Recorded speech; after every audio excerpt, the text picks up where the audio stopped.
I've never left sugarcane farming, and I have been finding it beneficial.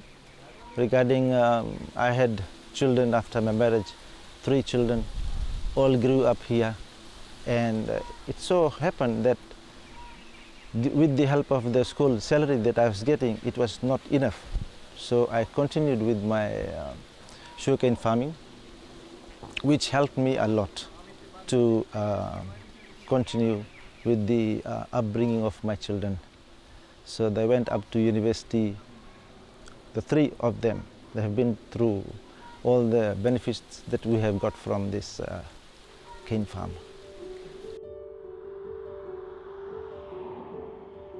For over 100 years, sugarcane has been Fiji's main crop. Today, the sugar industry supports around 200,000 people, a quarter of the country's population. But loss of productivity, a reduction in cultivation area, and inefficient farm practices has seen sugar production plummet in recent years. From its peak period in the late 1980s and early 1990s, where the industry delivered in excess of 4.3 million tons of cane in one season. Currently, annual supply of cane to Fiji's sugar mills sits at around 1.8 million tons. There are a couple of factors why it has started to decrease. Mostly monocropping has been happening. Cane has been planted year in, year out, and that has drained out a lot of nutrients from the soil.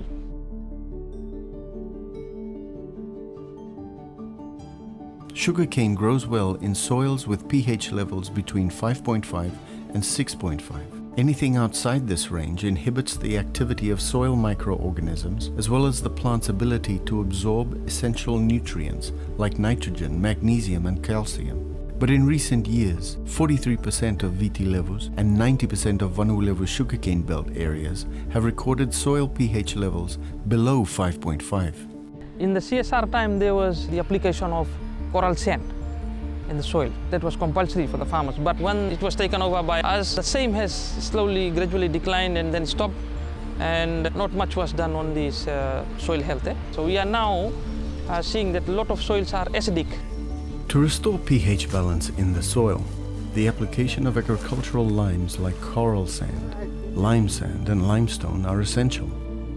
But while available in Fiji for some time, ag lime was imported and expensive, so it wasn't widely used by farmers. To address this problem, the Market Development Facility assisted industry stakeholders to establish an ag lime task force. First step entailed, just even assessing the viability, the potential usage and interest of farmers to commit to something like this, because ultimately it is an input that requires payment. So when we partnered with Standard Concrete Industries, the main reason was to produce lime locally and make it available to farmers at the lower price points and supplement that with additional activities of raising awareness on the benefits through a range of demo plots from Nandi to Ba, Raki Raki, all the way to Lambasa and Singanga area. This is the cane that we normally produce in the kitchen. This is Mandiri variety. Before you can see the land, the soil. The soil type is very poor. So was the poor soil that we got here. But the use of egg lime and fertilizer, this is how the cane was looking in the kitchen. We already measure our block of 7 acres. Give us 277 tons of cane. That's the TPJ of 99.9 per hectare. They say seeing is believing. Our extension staff, field staff are now carrying out agricultural lime trials in all sectors so that we can educate farmers, we make them aware, we show them the results. From 100, then 200, now 252, then 400, 447. Now STD for today, as we speak, is 495. It is slowly being accepted by the farmers now. To ensure the good uptake of ag lime, MDF also partnered with 3 local distributors to deliver the ag lime to farms. Since then, South Pacific Fertilizers, a subsidiary of the Sugarcane Growers Fund, has also started supplying egg lime, which is sold and distributed through the Fiji Sugar Corporation. We order them through the sector office. They come like as they deliver the NPKs, they deliver it to households. I did a research in that in about 2 acres. We planted new cane, we did the egg lime planting. And then we did 2 acre different without egg lime planting. There's a fertilizer. One was 68 tons and one was 112 tons. It was a big difference. To date, over 4,000 households have benefited from the use of egg lime. And over 6 years, an additional total yield of 290,000 tons of cane has been produced. You know, there is this additional yield being generated, but ultimately the question that we had then was who is going to harvest all this? Because Fiji at that point, a couple of years ago, was going through a massive rural-urban shift. So the majority of the farmers in Fiji still are aging. So they were facing huge labor shortage issue and the inability to harvest their cane. We started experiencing a shortage of labours, especially in terms of getting the cane cutters. And as you know, the law of demand and supply is when the shortage goes, the price for anything increases. Similarly, in terms of the labour market, the price for cane cutting also increases. Some cane cutters are demanding as high as $25 to $30 per ton of cane. So for farmers, it becomes very difficult. In 2020, when my husband passed away, we were very worried about the cane. Very hard when I go and find a labor because I have to go and pick them and they come. I have to give the breakfast. At 10 o'clock I have to give the juice and lunch I have to provide. And I have to provide the young one and cover like that. It's very expensive for me. I can't afford that. Mechanical harvesters provided a straightforward solution. Harvesters were not new to Fiji, but those previously used were big and heavy, resulting in a lot of damage to the sugarcane crop and fields, so they were soon discarded. With support from MDF, the Charanjit Singh group of companies, based in Lambasa, looked to purchase a harvester that was smaller and more suitable for Fiji. We have helped them bring in the harvester, which is significantly lighter, which was a 6-ton harvester, which was not only more suited for Fiji soil, but also more suited for harvesting these narrow rows of sugarcane. At that time, there was in 2015 only one harvester came in, and then the second one was ours, which was in 2016. So in total now, if you see in 2020, there is about 36 harvesters harvesting in Banua Levu. In 2016, when we bought the machine, it was around 450,000. We bought a new machine, and thereafter, when Shaktiman came in, and then the competition started with Kais and then Shaktiman. So the price went down to 300,000. For the harvesters, if it is a good cane and its fields conditions are good, it takes maximum of 45 minutes to a maximum of 1 hour to load one truck.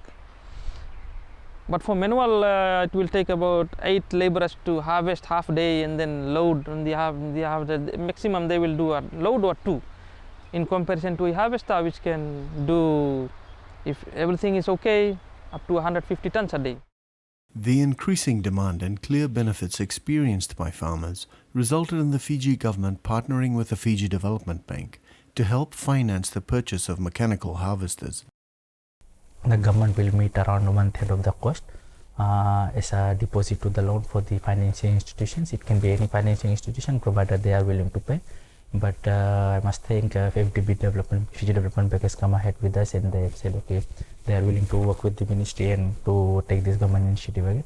Government is meeting 1/3 of the contribution. The rest of it has to be financed either if it is an individual, it's a cooperative, then that has to be financed by the cooperative themselves. To ensure fair competition amongst the harvester operators and maximum benefit for farmers, the Ministry of Sugar regulates the number of harvesters operating and how much these operators can charge per ton of harvested cane.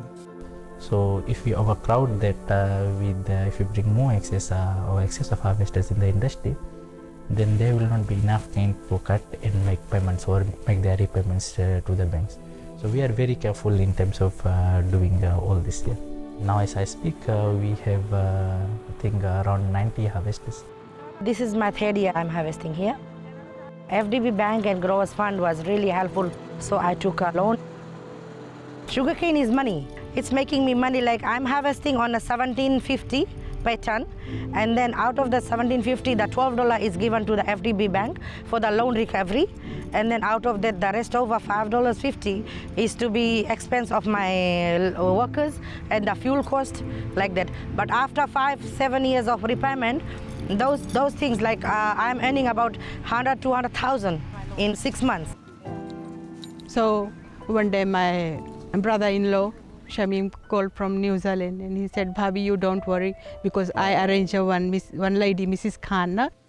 I was very happy when my cane was cut that day, so I can plant more, and we don't have to worry about the harvesting.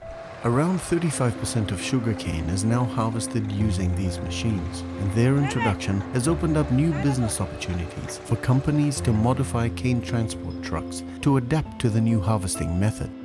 For harvester cane, we needed these bin trucks to load a small canes. After doing my own truck, then I came to know, okay, this is how we can do it. So then we changed the design. Some other designs are also there, but this is at the moment, this is the latest design up here. So that's when I did my own, then the customers will start coming in.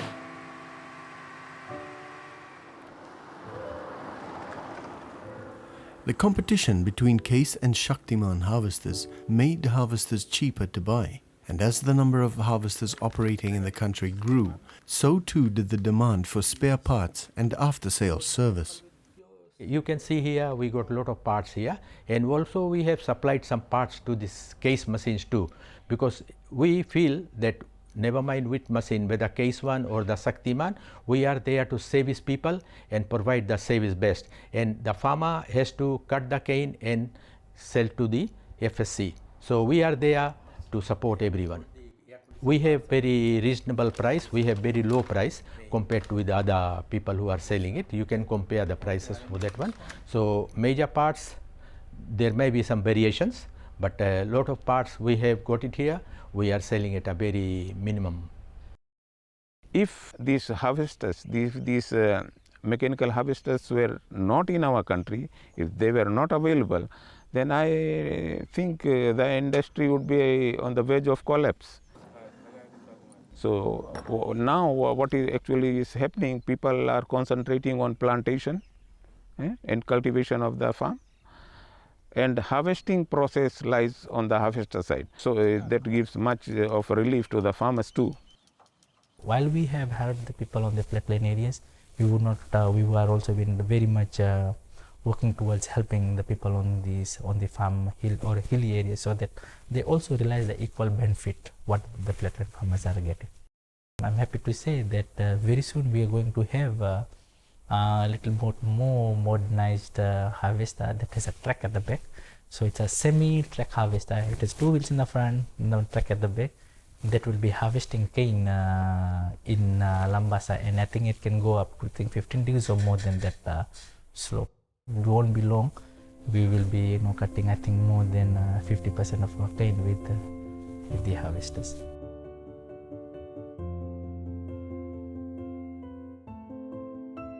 Aside from catering to the small domestic market, most of Fiji's sugar is shipped in bulk and sold overseas. When Fiji lost its preferential treatment with the European Union in 2017, it also lost its competitive advantage in bulk sales. The Fiji Sugar Corporation, the country's only sugar processing facility, was faced with an immense challenge. The end of the preferential agreement signaled a time for change. FSC re-looked at its marketing strategy, which had been based on sending bulk sugar overseas with a very small domestic market. As the global markets were changing, FSC needed to also change and do something different in an effort to raise its profile in the market so that consumers become more aware of the Fiji Sugar brand and to improve the volume and returns from export market. So in collaboration with Fiji Sugar Corporation, we wanted to see how can Fiji Sugar reach a new stage in their business, in their venture, whether it's possible to have new premium products created and targeted towards the international markets. We were asked by Fiji Sugar and MDF to have a look at the Fiji industry. It's almost impossible for small islands to compete on price. Therefore, the only real way to make sure that an industry is sustainable is to add value to that product in some way through marketing, through supply chain management. And that's what Fiji Sugar were looking to do.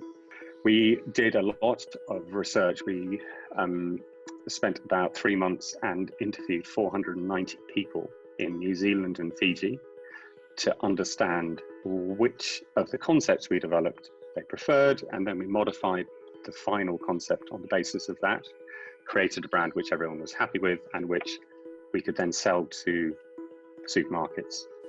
So when we had the brand, we then did all the commercial stuff, understanding the size of the packs, you know, whether people wanted 1 kilo bags of sugar or 10 kilos or whatever, and then how much it would cost to export, duties, all of that sort of stuff, and then finding people who would distribute it for us. Well, the research showed that the level of acceptance in New Zealand was far higher than anywhere else. So based on these findings, we concluded that the chances of success would be high in New Zealand. The response since the launch has been very good. To bring you pure Fiji. In late 2019, the new Sugars of Fiji brand was successfully launched. Shortly after, an initial pilot of 1,000 tons of the rebranded retail packs were exported to New Zealand, and within 6 months, demand quickly grew. Our experience with Barbados Sugar says that actually it can take years to get into some of these markets, but that's gone very fast. It is doing very well in New Zealand, which is a very tough retail market. So it's in Pack and Save, which is the biggest, one of the biggest retailers in New Zealand. It's in every dairy or all the sort of small convenience stores in Auckland, and doing very well. But even more pleasing is how much is being sold in Fiji and the Pacific Islands. Oh, I feel very proud.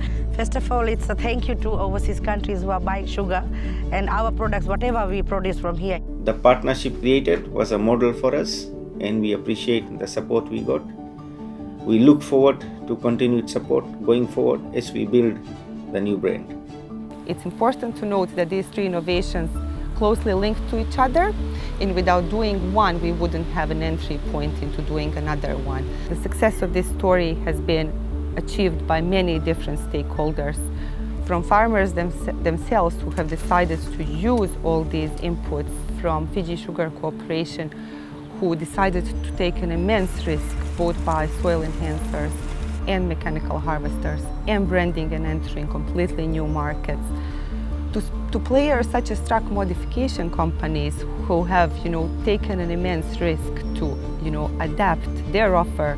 We had good projections about quantitative impact that this intervention may bring about. However, the qualitative impact was far beyond we have ever imagined. The farmer was losing hope in harvesting. That was the totally hardest part of the sugarcane. So now when the harvesters have came in, not only my harvester, they have plenty more. I think 60, 70 harvesters are in Fiji. And they still have more to harvest day by day, because the farmers are getting more interest now.